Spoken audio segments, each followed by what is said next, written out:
So for those who don't know who I am, my name is Dolores Joseph. I'm the youth advocate for the town of Dartmouth. I've been in this position almost 2 years, so this December 18th will be my 2nd year anniversary. So it's almost like I'm still in the honeymoon stage, right? Like 3 years, you're still a honeymooner, right? So I'm loving the position. I get an opportunity to do things like this, so I'm trying to each year to figure out like how I want to grow this position, and I really want to have more community involvement. My position is being like a liaison, providing resources and services, not just for kids in Dartmouth, even though my title says youth advocate, because when you have a youth, you have some adult attached to the youth. So if there's issues going on in the home or with the youth, you can pretty much tie that with things maybe going on with the adults too. So I try to provide resources to families or to the child. I don't provide any therapeutic work, so I usually, when I speak to a family, if a child is in crisis, you know, we go through the protocols, but if they need other types of support, I try to connect them with those supports. So this is not about me, I just wanted to tell you who I was. There are 3 other upcoming events that are happening. One is next week. It's the Parent and Student Education Rights presentation that's going to be done by South Coast Coastal Legal Services and Justice Resource Center of Massachusetts or something. I may be saying it wrong, but they're doing the presentation on the 22nd. The next presentation is the 11th. That is through the Children's Advocacy Center in conjunction with the Women's Center. It's going to be on digital responsibility and human trafficking. And the last presentation, October 25th, which will be done by a liaison from the DA's office, April Funches, will be coming in doing hidden in plain sight, where a mock bedroom will be set up, and it will be audience participation to try to see if you're able to determine items or things in the bedroom that could be used to hide illegal substances. But tonight, we are gracious to have Christine Leeman from the Bristol County Sheriff's Office. She will be doing a presentation on anti-bullying. So without further ado, I'll turn it over to Christine. Thank you. Thank you so much, Dolores. Dolores is actually the reason why we are here. She reached out to me. The Bristol County Sheriff's Office is part of a community crisis intervention team. So we meet once every 2 weeks or every other week. Yeah, every other week. And we come together to see if there are any issues going on within the community that one of us could help out with. So thank you, Dolores, for having us here today. As Dolores said, my name is Christine Leeman. I am the Manager of Public Safety Education for the Bristol County Sheriff's Office. I've been with the department since 2015. I've worn several hats. I went through the academy to become a deputy. I've worked in human resources, worked in the civil division, and now this is my current role. This presentation today is pretty laid back. It's sort of to just elaborate on the topic of bullying, because that word gets thrown around so much today, and I think that we sometimes lose sight of what it actually means. We'll also be discussing harassment, conflict. We'll be discussing the Commonwealth of Massachusetts versus Michelle Carter case, because it ties into the whole cyberbullying thing, bullying in general. We'll be talking about mental health check-ins and some parental control solutions that you can use to sort of bring in the kids when they start using the tech too much and their phones too much. Forgive me for looking down so much. I do have everything's up here, but I need to refer to my notes so that I can say everything in order and in a timely manner.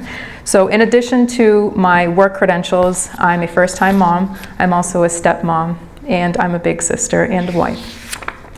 So to get started, we will talk about the actual definition of bullying, and this is according to the Mass General Law. Now, this presentation that I'm showing you today is actually very similar to the presentation that I put on to our youth within the schools from grades 5 through 12th. For our younger population, we do guest readings using books that talk about anti-bullying. Now, you're going to see those 3 words, hurts, humiliates, and harms, again further on in the slide. Bullying ultimately is an imbalance of power. So I usually tell our youth that someone maybe who's physically larger may pick on someone who's a little smaller in stature, or someone who is of a higher social status may pick on somebody who is of a lower social status. 1 out of 5 students are bullied according to statistics. Now, typically I like to present to at least 50 students, no more than that. It becomes difficult to sort of engage with them if you're in a large group. So I tell them this statistic and I point out how many of them that is. And it usually within an auditorium tends to be an entire row of students who are being bullied. And to be able to visualize that is very impactful. So they're looking around and you're seeing, their eyes widening. And then I tell them, and 1 out of 4 are doing the bullying. So now we have almost another entire row of students. So now we have almost 2 rows of students in just that auditorium that are being affected by bullying, whether they're the victim or the aggressor. And then I tell them, now imagine, you multiply that number by the amount of students that are in this school, by the amount of students that are in the country. And that's a lot of pain, that's a lot of hurt, that's a lot of inability to handle our emotions, no matter which end that you're on. Now, bullying, in order for it to be considered that, has to be repetitive. It has to happen more than once. There's no set number. I did do a parent presentation where we were fortunate enough to have an attorney speak and talk about the legal side of the bullying, and she put it into perspective for me where it has to happen more than once, and it has to have the potential to happen more than once.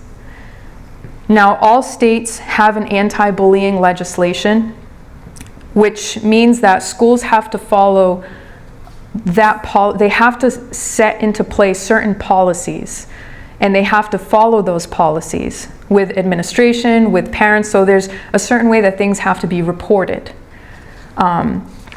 And with that, they have to report, document, and investigate any type of bullying incident within a specific number of days. Now, the Mass Anti-Bullying Law was enacted back in 2010, so it's been out for a while. Now, some people are under the misconception that bullying maybe just happens in school, but it doesn't. It's happening outside of school. It's stemming from school, or it's stemming from home, and then it's ending up in our schools. Now, if the bullying is happening outside of the school, it should be reported to your local police department. It wouldn't hurt to notify the school, especially if now this behavior is bleeding into the school, but certainly notify your local police department. Any type of bullying behavior, of course, depending on what it is, will be handled as a threat or assault type of incident, and a report will be written. If it's happening at the school as well, it would be in your best interest as the parent to notify the police officer who is writing that report that it is happening at the school. And what they will do is they will contact the school and forward that report to the school. So now you have 2 separate bodies working together to better handle the situation. I tell the youth, in order for us to help you, your parents, your teachers, your guidance counselors, your principals, in order for us to help you, you have to help yourself first by advocating for yourself. If something happens, write down the date, the time, who was involved, what was said, what happened, were there any witnesses? Because if you come to us and you say, well, this happened, okay, well, I need more. We need more in order to help you. Well, I don't know, I don't remember. Or they're afraid to maybe say who else was there. The less information that they give us, the less that we're able to help them. There are 4 different types of bullying: physical, verbal, social, and cyber. There are some examples on the slide, but I will elaborate a bit more on some of them. So an example of physical bullying would be pushing someone down the stairs or violently nudging someone as they walk by in the hallway. Verbal would be calling someone inappropriate names or making fun of their appearance. Social would be spreading a rumor that someone is a liar and cannot be trusted in an effort to ruin their reputation. And cyber would be texting, DMing, which is direct messaging, it's almost like a private message, Snapchatting, or posting that someone should hurt or kill themselves. I learned this at the last parent presentation because I had no idea. So much has changed since I graduated school. Students cannot be expelled for bullying. I had no idea. And this was according to the attorney that presented the same time that I did my presentation. They cannot be expelled for bullying. The maximum consequence is 90-day suspension or till the end of the school year, whichever comes first. One thing that parents may get really upset about is that they are not allowed, or they are not privy, I should say, to know information about the disciplinary action that was given to that aggressor. So the parent is not privy to knowing how many days that person was suspended for and which teacher was involved, because there are protection laws and policies that are that are set forth to protect that aggressor and to protect any of the administration that is involved. And that does tend to upset a lot of parents, and this is coming from the administration, because what do we want to know? Someone's hurting our child. I want to know what the punishment is. What are you doing to stop this, to put a stop to this? Well, I'm sorry, but we cannot give you that information. So you may feel a little offended that you're not privy to that information, but it's only for the protection of all. There are different types of bully modes, direct and indirect. Indirect bullying, the bully is known. So you see the person that's doing these things to you. Their behavior is visible, it's obvious, and it's easy to recognize. The target or the victim is aware that it's happening. And now you have the indirect bullying. This one's a little more harmful in terms that this bully is unknown and anonymous. So now it creates like the sense of paranoia with the victim. Who's doing these things to me? Who's saying these things to me? And this tends to happen a lot on social media, texting from, the word slipped my mind. Basically like false numbers. There's apps where you can create a false identity, caller ID. Now, indirect bullying is more difficult to address. Why? Because we don't know who's doing it. It could be something like maybe even taping a note to a locker that has some hurtful information on there. You don't really know who's doing it, so how are you supposed to address it to and then stop that type of behavior? Because of the lack of accountability for that bully, it really leaves no real closure for that victim. So it's basically an open wound for them, and it leaves that inability to heal. And that can be very detrimental. Harassment and bullying are so similar. I actually had a very difficult time. I'm not a professional at this. I just do a lot of research and I put material together, so I don't claim to be. I'm not authorized to give any legal advice. This is just suggestions for us as parents or educators to sort of get us through and help us to be able to help our youth as best we can. But in doing my research, I saw that harassment's so similar to bullying. I even had to put a Venn diagram together to just, especially for the youth, to show the differences between the two. But there are those three words, hurts, humiliates, and harms, that we saw on the first slide with the definition of bullying. Harassment is a violation of someone's civil rights. These rights were initially put in place to guarantee equal protection no matter what religion you follow, what the color of your skin is, what your national origin is, or whether or not you have a disability. Some more examples of civil rights would be freedom of speech, and a right to privacy, and a right to vote. Similar to bullying, harassment needs to be repetitive and it needs to be persistent. So happens one time with the suspicion that it could very well happen again. One thing to put into perspective how important civil rights are is that at the Dartmouth House of Correction, in any jail or correctional facility across the nation, anyone who is housed there, their civil rights are recognized. No matter what crime you've committed, whether you're a murderer, you're there for things as serious as rape,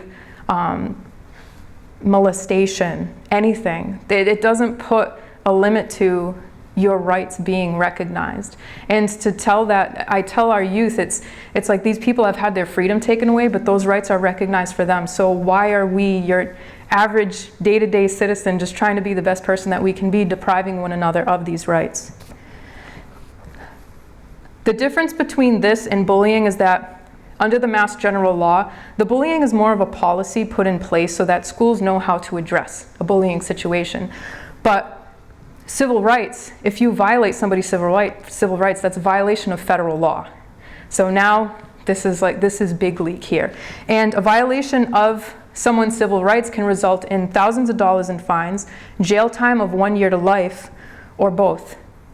And the juvenile can be charged depending on the severity of their crime, starting at 12 years and up, which is another piece of information that was confirmed for me by that attorney.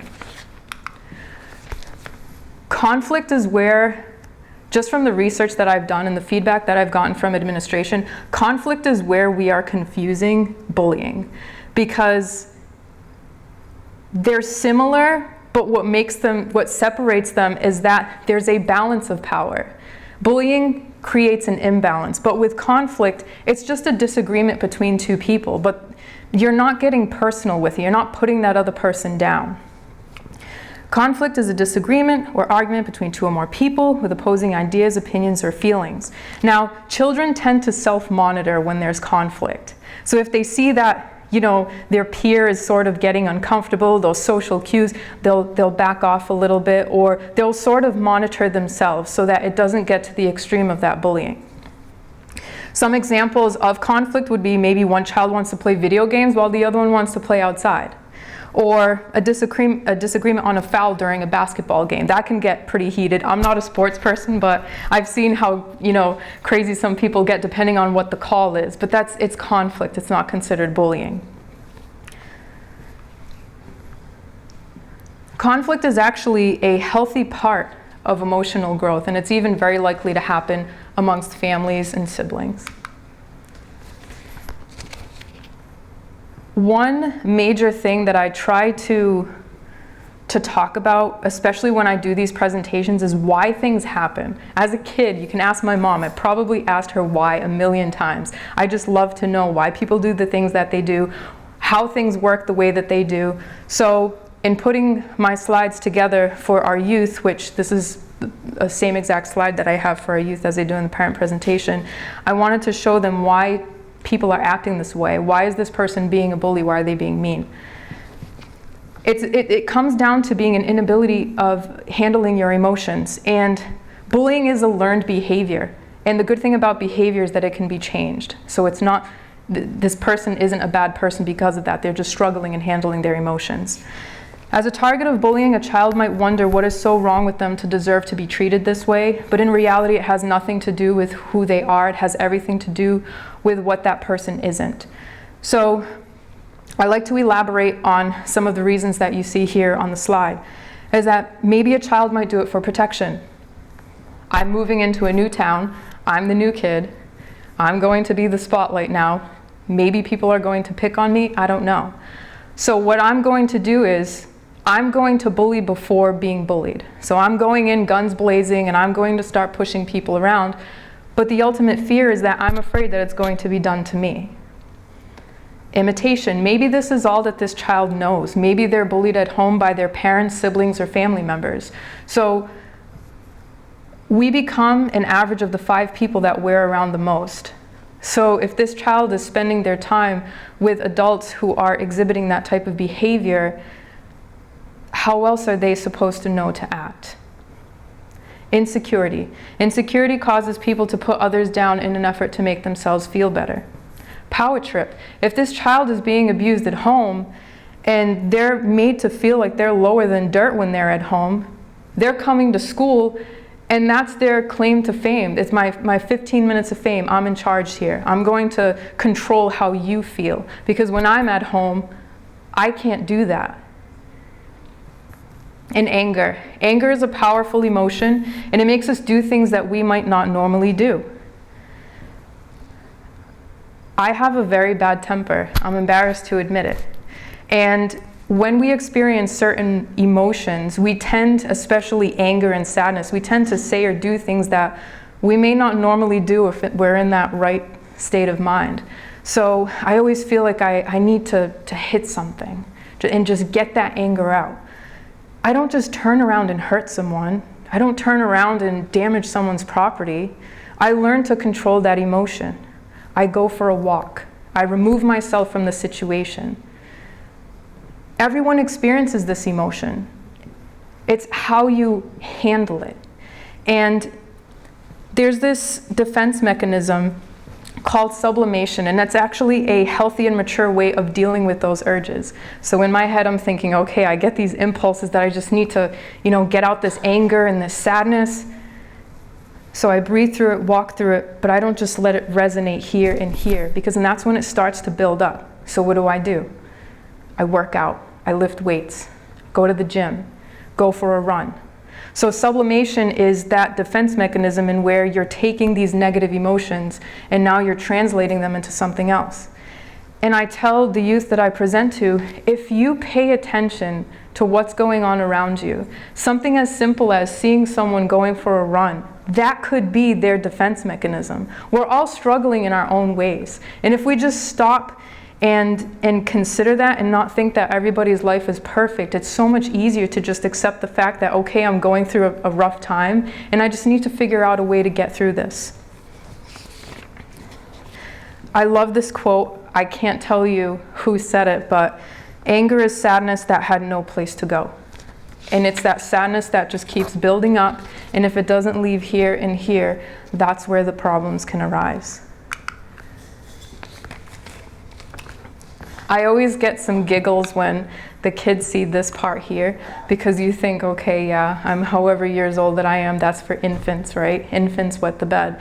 But what we need to understand is that when our bodies are in that constant fight or flight mode, we are not designed as humans to be in that mode at all times. So our bodies tend to respond in these types of ways: bedwetting, headaches, suicidal thoughts, depression, sleepless nights, lack of interest, self-harming.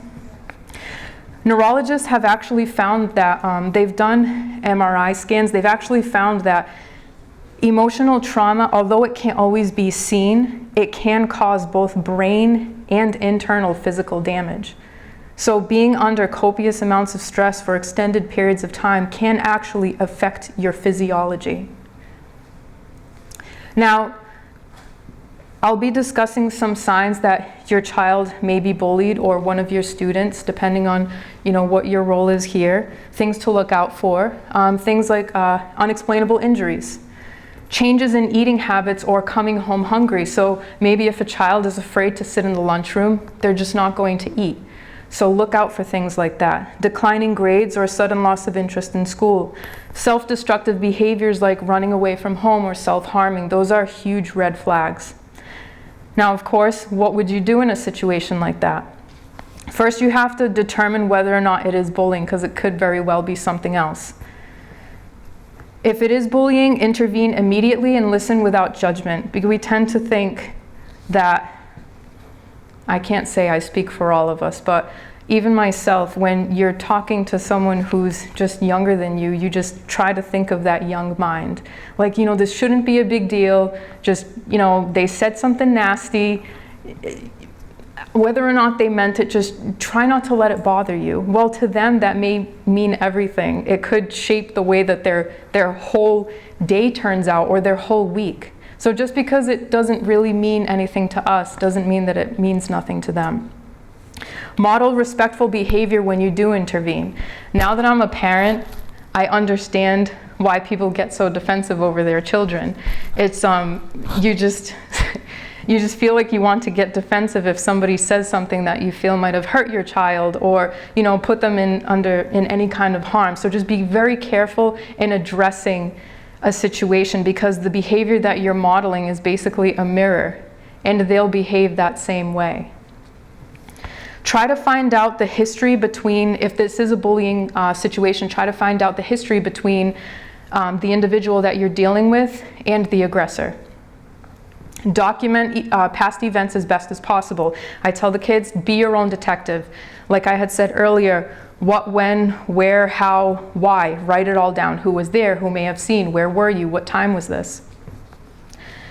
And lastly, read the Massachusetts state law on bullying and look into what your child's school's policy is, so that you know who to contact and who to address, because it is different for each school. Although they may be similar across the state, it is different for each school.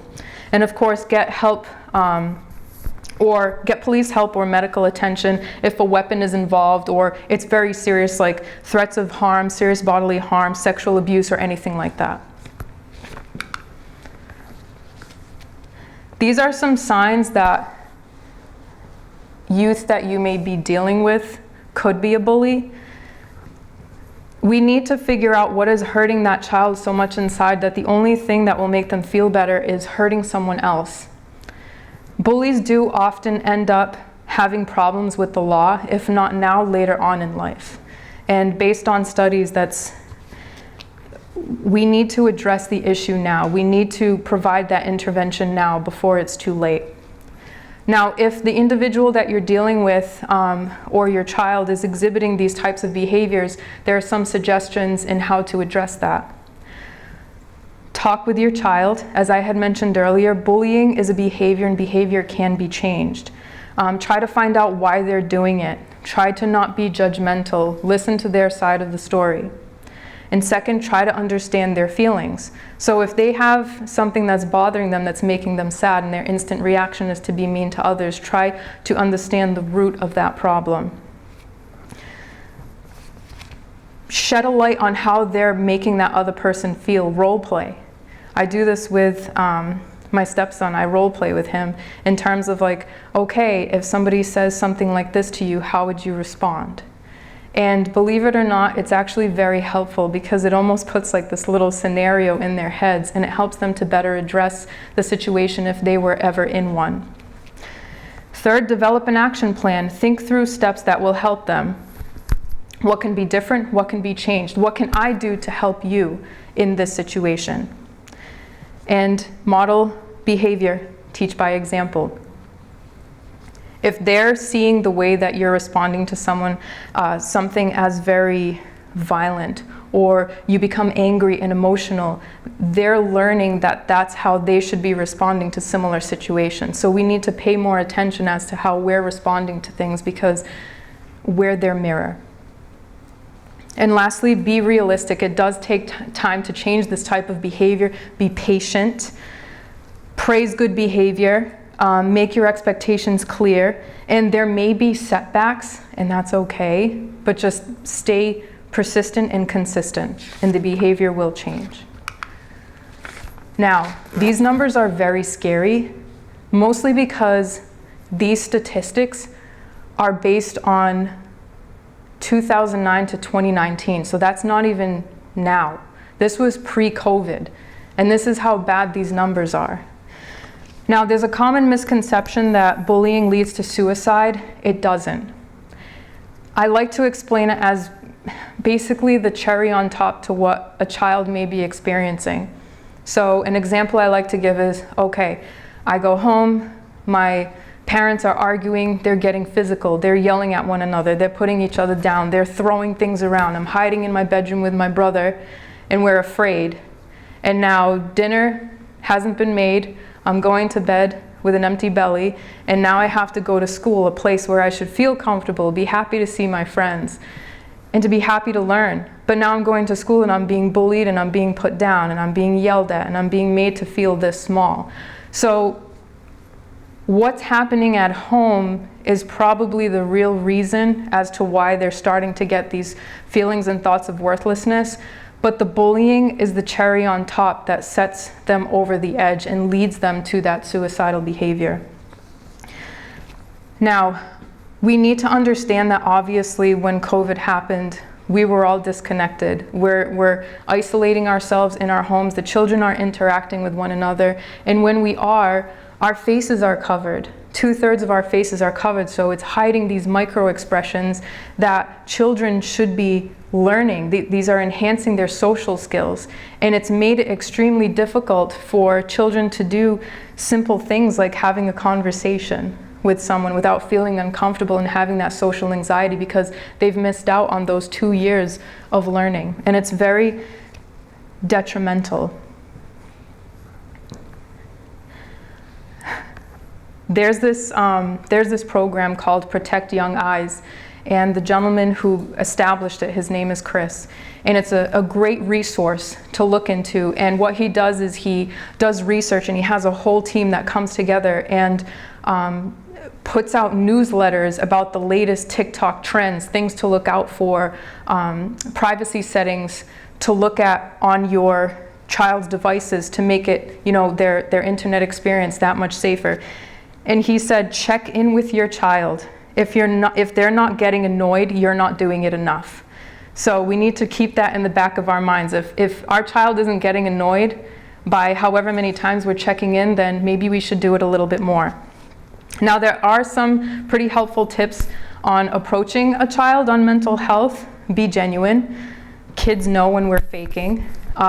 Before one of my first ever presentations, and I told the guidance counselor that, I said, this is my first time, I hope this is going to go well, and all she said was, just be yourself, because kids know when you're faking.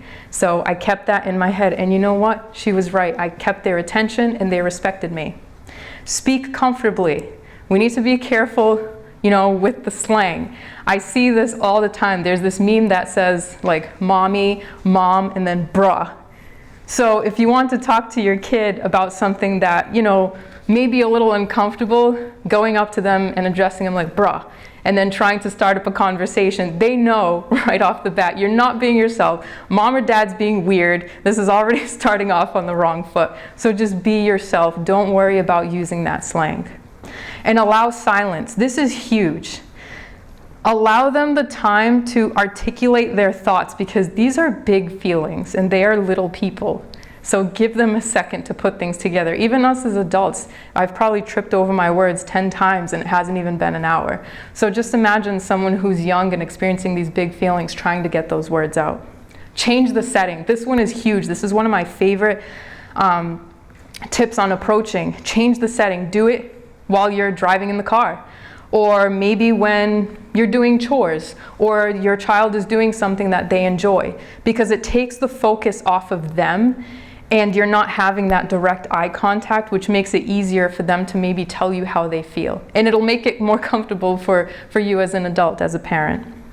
And then again, don't trivialize their feelings. What's big to them may seem really small to us. But if it's bothering them that much, then we need to put the effort into understanding how it's making them feel. Is everyone familiar with this case? This happened very, very close to here. This is the Commonwealth of Massachusetts versus Michelle Carter case. This I Love You Now Die was actually a documentary that they put out. There's also another series that they put out as well.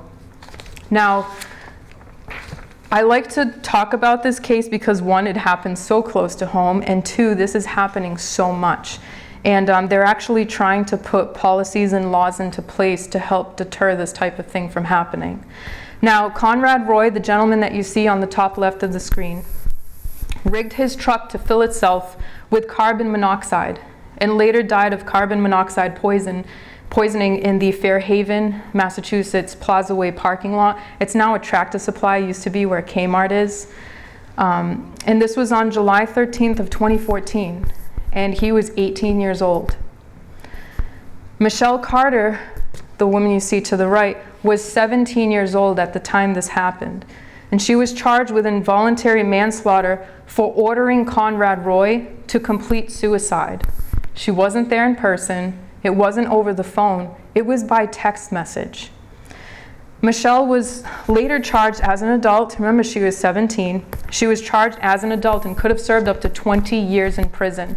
But she ended up serving, she was sentenced to 2.5 years, served 18 months at the Dartmouth House of Correction, so 6 minutes down the road is where she actually stayed. One of the officers that would occasionally come out with me to do these presentations was actually the canine officer who escorted her off of the property. So it was really wild to hear his perspective of this entire thing. Now, I like to explain to the youth what the charges are, because again, education is key, knowledge is power. Maybe if we understand a little more, it may deter us from doing that type of behavior. So manslaughter is the act of killing another indirectly. That's where it differs from murder. Voluntary would be killing in the heat of passion, and involuntary is your negligence causing the death of another, which is why she was charged with involuntary manslaughter, because the negligence in the use of her words resulted in the death of Conrad Roy. Now, especially nowadays, freedom of speech, I'm protected by the US Constitution, First Amendment, I can say what I want. Well, yeah and no, because if your words lead to criminal conduct, you can get in trouble for that. And that's why the Supreme Court ruled that Michelle Carter's conviction did not violate her freedom of speech because it led to that type of behavior.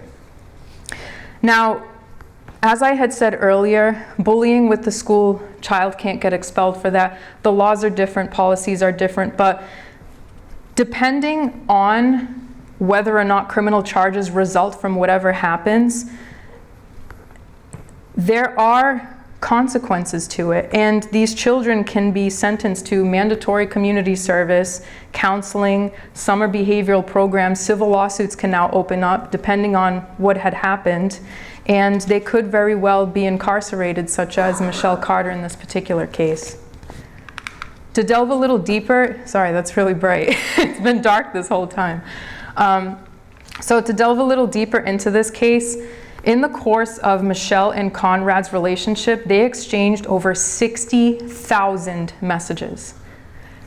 On this screen, you're just seeing 3 screenshots of those 60,000 messages. I believe this here, based on the format, I believe this is Facebook Messenger.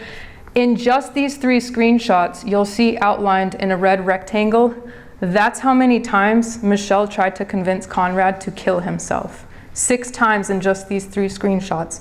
So imagine how many times it happened in other conversations.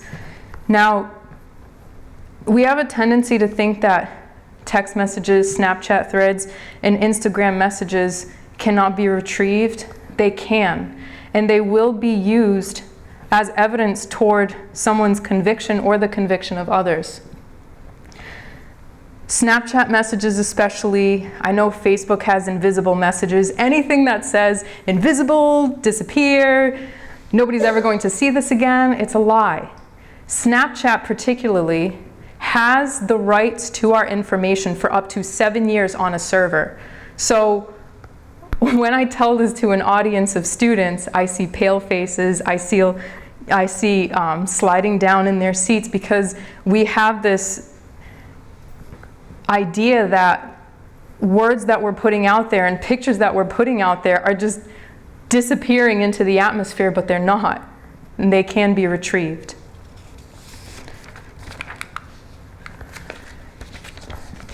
Cyberbullying and cyber harassment or stalking are very similar. The difference between the two, and the easiest way for me to, well, the cyberbullying, let's talk about that first. So the cyberbullying takes place when using electronic technology like cell phones or anything like that, computers, tablets, gaming systems, or by text message. Cyber harassment is similar, but the age of the victim is what determines which is happening. So, adult versus youth is harassment. Adult versus adult is harassment. Youth versus youth is bullying. As of 2019, 95% of teens are online. For my social media, my Dangers of Social Media presentation, I was doing even more research into these numbers. Now, as of the last time this was calculated, there are a little over 7 billion people on this planet. At least almost half of that is active on social media. So in my head, I'm thinking, even as an adult, just before I'm about to post something online, I ask myself, am I okay with potentially 3.6 billion people seeing this very thing that I'm about to post? And if I say no, I'm not going to post it. Ideally, just family and friends, whoever you have, but how many times do you see someone going viral for something that they just recorded in their backyard, or that they just, innocently recorded their child doing, and now there's millions of views and they're all over the world? We don't know. And we have to make our children understand putting it out there, even texting, because what can we do? You text something to someone, screenshot, upload, and now you potentially have that audience of 3.6 billion people. Are you okay with that? Because if you are, then go ahead and post it. But if you're not, then maybe you should take a step back and think twice about putting it out there. 23% of students surveyed admit to mean or cruel behavior toward others, and 27% reported experiencing the same by others. Only 1 in 10 teen victims will actually report any of this type of behavior. So imagine if 95% of teens are on social media and only 1 in 10 are actually reporting what's going on. There's a lot that we don't know about. We're doing good on time. We are almost done. Thank you so much for being patient and receptive. Do you need more light, or are you okay? No, we are good. Thank you. That was probably the only bright slide with those text messages. I'm sorry. No, I appreciate it, Dolores. Thank you. 1 million likes will never be enough if you don't like yourself. This slide here delves a little bit more into the cyberbullying. I love this part because there's so much to it. There's the artificial intelligence. There's these companies and big brands just trying to reel our kids in, using their emotions. The inability to face your accuser creates a greater sense of paranoia and insecurity, and that's why cyberbullying is a little worse than bullying. It doesn't mean that it's any less harmful, but it's worse because of that inability to face that person, that indirect bullying, if you remember that from earlier in the presentation. And that's why victims of cyberbullying are at greater risk of self-harming and suicidal behavior, because imagine you're being cyberbullied, you don't know who it is. Something as simple as going for a walk, going to the store, grabbing something to eat. Now you're thinking, okay, if I run into somebody I know, are they the ones that are saying something? Are they the ones that are doing this? Are they going to take a picture of me, upload it online, say something about me? Now everybody's going to laugh at me. So it's that constant state of paranoia. There's no time for your brain to just rest. And that's why it creates those suicidal tendencies. Again, I don't know. I find these quotes online, but there's no origin as to where they come from, although I try to find it. But this was very powerful. The most effective forms of torture are not physical, they are those of the mind. And that is why social media outlets, especially TikTok, Snapchat, they're all equally as bad. I can't say one more than the other. Equally as bad in terms of the rabbit hole that our children can fall into because of how the app is designed. Now, these big tech companies, they'll have meetings with neurologists, psychologists, behavioral therapists sitting at a table. And I've also read that some social media platforms have actually worked together with people who own casinos and gambling companies to find out what those addictive tendencies are so that they can formulate these applications and these social media sites to reel these kids in. And I try to explain, because there's so much to it, I try to explain that this artificial intelligence, we are giving, when we hit yes to the terms and conditions, we have no idea. I would probably say 90% of us don't even read at least a paragraph. And we're just, yes, yes, yes, whatever, get me into the app, take a limb, I don't care, I just want to use this app. And some apps, even like Snapchat, you're waiving your right to a jury. And if Snapchat broke down their terms and conditions into layman's terms so that someone like myself can understand it, you're waiving your right to a jury when you approve those the terms and conditions on that application. So imagine what else. Now, when we download these apps, our children specifically, because that's who we're here to discuss, but this is all good to know even as an adult, you're allowing your phone and you're allowing the application access to your camera, to your photo album, to any other applications that are on your phone. Have you ever noticed that if you do have social media, you'll be talking about maybe a recipe or a particular brand, and then it'll pop up in your newsfeed, and it's like, okay, that's a little creepy. Well, how did that happen? Because we're allowing access to our microphones. We're allowing access to our cameras. I text my mom about something, and now it's popping up on my Facebook. Well, how does that happen? This is how. So now this artificial intelligence is going through your photo album, is reading your facial expressions, even though you haven't even taken a photo. And it's seeing, okay, she's a Caucasian female with curly hair, and she works for this department, and she's wearing these colors. So now what they're going to do is they're going to look into their database and try to find people who look like me, who have similar interests. And what that's going to do is make me feel like, wow, I see myself in these other people. And that's going to bring me deeper and deeper into that rabbit hole. So now imagine, you're suffering from anorexia, you're suffering from depression. And now in all of your photos, you have expressions of sadness. And maybe you've downloaded some memes that can relate to what you're feeling. So now your newsfeed is going to consist of all of these sad things. And it's just going to keep happening and get worse and worse. So if you're sad and you're depressed, that's all you're going to be seeing when you go onto social media. It becomes addicting because why? Now I'm seeing all of these people who are feeling what I'm feeling. But there's no healing in that. And that's how social media can also become so dangerous. There's 10 different forms of cyberbullying. I'm not going to talk about each one, but I will read them. Exclusion, harassment, outing, cyberstalking, fraping. That one I'll talk about because that one you can't really make out what it is.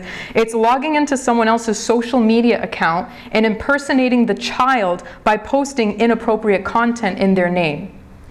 Fake profiles, dissing, trickery. This is used in a lot of human trafficking situations. It's used to gain a child's trust in an effort to reveal secrets or private information online. So it becomes like an extortion type of thing. Trolling and catfishing. There are things that we can do to try to keep our children safe. We need to talk more often to our children. The internet has answers to everything, but they're not always the right answers.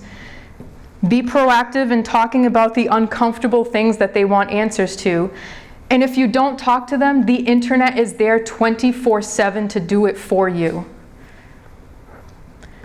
There are routers nowadays that it's like a 2-in-1 router modem, so it provides the wireless signal, but it also provides the internet. Whatever form of router or modem that you have, there are some now that you can actually set up, they have parental control settings, so you can say, okay, I want internet access for this device and this device, but not this device, or cut off the internet at this time. So there's a little more control in these routers and modems than just a regular router that distributes a wireless connection to the entire household. Now, everyone's familiar with YouTube. YouTube is extremely dangerous and difficult to control. It's actually the #1 app used by teens. There you go. And adults, teens and adults, with 2 billion monthly users. So imagine already having little to no parental controls and having that much traffic on an application, with it being the #1 app used by teens. The 2 most widely used operating systems for cell phones is Apple and Android. Apple is the most widely used in comparison to Android, and again, it is the most difficult in terms of parental control. There are third-party apps that we can download on both operating systems to increase the security, but our children are so smart and they're finding out ways to bypass these controls. So we need to be like 2 steps ahead of them. Now, putting parental approvals, they suggest, based on my research, parental approvals is good for our younger children because we can control whether or not they download the app. They have to ask for our permission before they can even put it on their devices. So you have almost complete control. Privacy settings is a good thing to transition to when our children get a little bit older, a little more leniency. So it gives them some more privacy, but it's also limiting how much information they're sharing. Like, can people see their location? Can people see certain things about them that I'm not really comfortable with them seeing? This is our last slide for the evening. I think we're doing really good on time. Kudos to me, because I tend to just, especially the social media, I could go wild. I'm even feeling a little warm. I just get very passionate about it because I feel like there's so much going on that we're not seeing. It's not being talked about. It's taboo. My child isn't doing that, so I don't need to know about it. Well, it's happening. It's happening to our children. And even if your child isn't doing that, at least you know that if it were to happen, you know how to address the situation, at least the best that you can. Do not replace face-to-face time with your child with screen time. This hampers their development, just like we were talking about earlier with COVID and us being so isolated. I took this advice. I have a 1-year-old. She just turned 16 months yesterday. And she'd be playing on the floor with her blocks, and of course that's not interesting to me because it's not mentally stimulating, so I'm on my phone. And after doing this research, I started to think back about my experience with her. And as small as she was, and this was before she was 1, as small as she was, she would look at me and realize that I wasn't paying attention to her. So she'd crawl her way to me, she'd grab my hand. Now, as much as I want to be on my phone and relax for those 2 minutes and see, what's going on in the world, I put my phone away. And I see how much of a difference her interaction is with me. It's like, yeah, baby, mom is here. I'm with you. And she'll do her cute things, and it's so different versus me just being there existing as a body and not interacting with her. So let's think, are you on your phone while at the playground with your child? While you're at a sports event? In line at the supermarket? Or at a doctor's office in the waiting room while your child sits nearby? And it's these very situations, remember the change of scenery, it's these very situations that we are closing off the opportunity for our child to talk to us. What better time to talk to your mom about something that's really uncomfortable than standing in line at Market Basket when you can't get too loud, you can't cause a scene, and both of you are sort of forced to stay quiet, and you don't have to look at her in the eye. It makes it a little easier to talk about something uncomfortable. But if we're on our phones, we're showing our children, you're not really important right now because I'm not in this moment here. And then we're wondering why our children aren't maybe talking to us as much as we'd like them to, or they're on their phones or using their technology more than we want them to, because we have to mirror what we want them to do. Build a good enough relationship with your child that they can approach you about anything, even something that happens online. Because remember, 1 out of 10, and I think it was like 95% of teens are on social media. And this is huge. That gentleman, Chris, Protect Young Eyes, he said this: allowing technology in your child's bedroom is inviting whomever they are talking to into their bedroom. Are we okay with that? It makes me a little uncomfortable even just saying it. But think about it. If we're sending our children into their bedrooms with complete internet access so that they can talk to, look up whoever it is that they want to, you're essentially allowing all of those people into their bedroom. We need to start limiting daily recreational screen time to 2 hours, and that was a suggestion by the American Health Association. You're going to be blown away by what the current average is. 7 hours for kids and teens. 7 hours. That's 7 hours of staring at a screen, no social interaction, no human connection, a false reality, 7 hours a day. And hopefully they're sleeping for at least 8. So how much time does that leave for being human and allowing ourselves to experience these human emotions? Excessive screen use, technology use can cause sleep deprivation, falling asleep in class, which I'm sure my teachers are seeing happen more and more, negative physical health effects, and anxiousness and inability to keep still. Now, this behavior can be addictive, and they've noticed that psychological and substance abuse addictions actually show similar impairment in brain scans. On my social media presentation, I'm dissecting on the whole dopamine thing and how this affects our children. It is scary.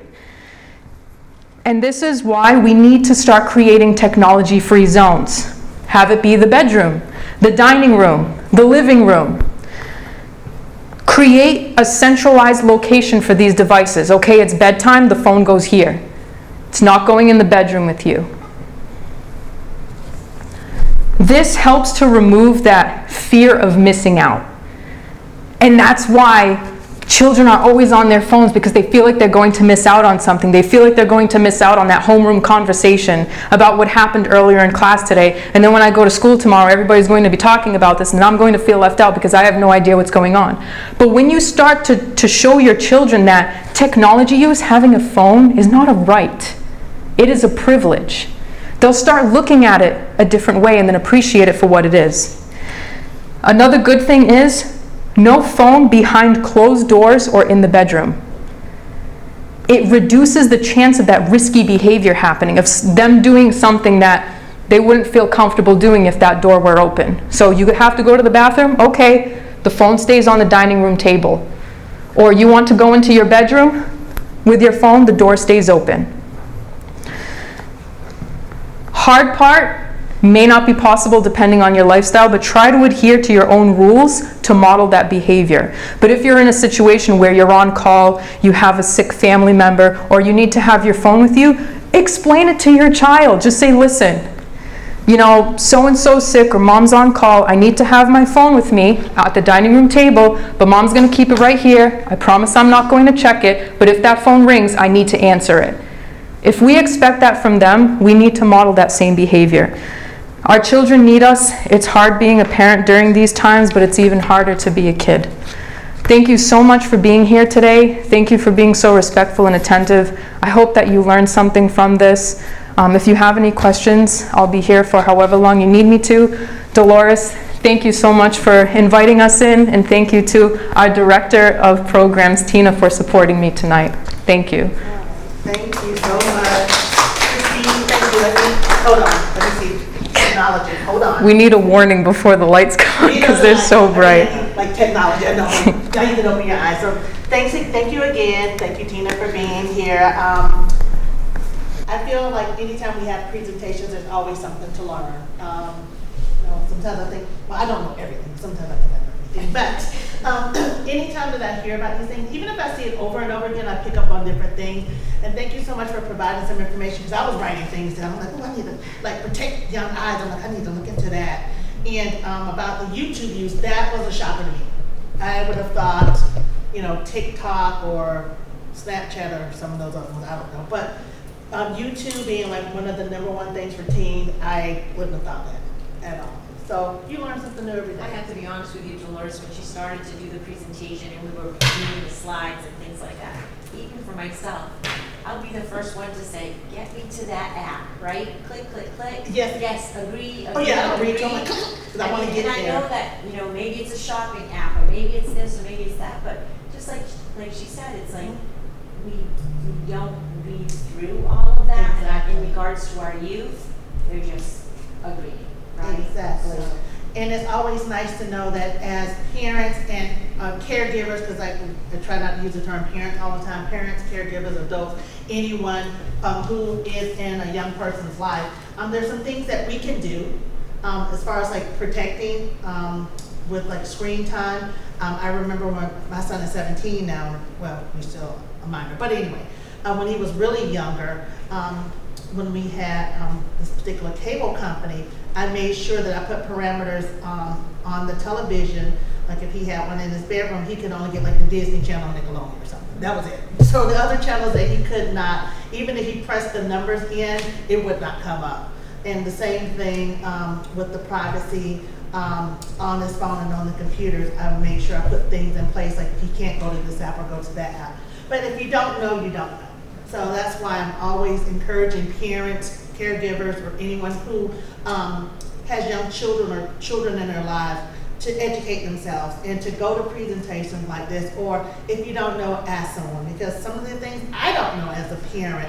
So there's always things that we can learn. And some of the terms that you were using, what was that, frapping, trapping, what was that? Fraping. Fraping, I'd never heard of that. I'm like, what is a fraping?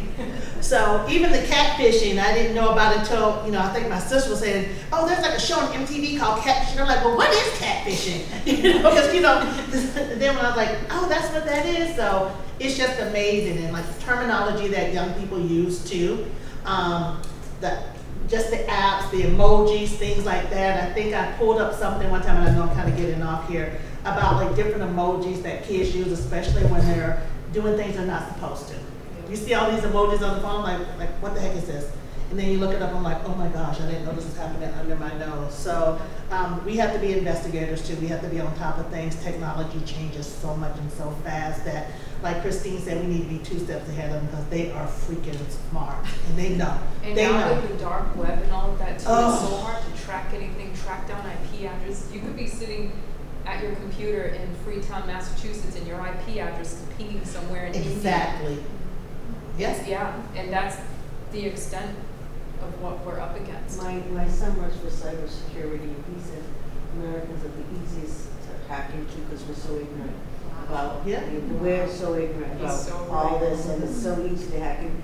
And places in Russia you went to work to hack into people's accounts in America because it was so easy, and that's what their job was. That they would go to work, and that was a little job. They got paid every week to hack into our accounts. Wow. Yeah. That's insane. Yeah. So it's almost like we need education for adults 101 too. But it changes, but technology and things change so fast. So, like what we talk about now, 6 months from now would be something totally different, or something added on, or like, well, this doesn't work anymore because people have figured out how to hack it, or youth have figured out like, oh, I know how to get around this app. So yeah, my mom has this on here, okay, but I know how to get around it. It is also with the cybersecurity. When we were growing up, a lot of us, you got in an argument with your friend or whatever, you walked away, and then the next day you're talking to them, or you're not for a week or two, but it's the way it was. Now, they can't get rid of it. It's constantly on in their face. And you try to put I see kids, I see it all the time. They try to give it, I can't believe she's saying that, and then the other one's texting the other one, and before you know it, these kids that came to school fine are now off the wall because all this craziness went on, and they can't get away from it because it's right in their face. And that's the difference where when we were growing up, it wasn't there. It wasn't always in your face. You Social go, skills, you talked about it, you hashed right, it out, and you right. were there. Thank you so much for coming. These are upcoming presentations I'm going to be. I just wanted to hand you that. Thank you so much. So, okay, well, that is it, unless people have questions. Thank you so much for the comments too that you had. Like I said, if you didn't get a copy of this, please feel free to take one. There are going to be upcoming presentations. Thank you so much for coming to the presentation. Thank you for coming. Feel free to share this. They're all here. All of them are going to be in this room, in this phenomenal room, right? All of them are going to be here. Different organizations are going to be presenting. Please feel free to share this with whomever. I just want people to come out and get the information. So friends, family, I don't care as long as it's someone 18 and older, because some of the material may not be appropriate and just may be too much for younger people. So this is basically these presentations are for adults only, because I want to arm adults with as much information as they can to help young people. So 2 steps ahead, right? I know, girl. Listen, I got a 17-year-old. I'm trying. He's like, I'm on top of it. I try to be on top of it. So, all right. Thank you so much. Thank you for coming out. Thank you again, Christine. Thank you for doing this. Thank you so much.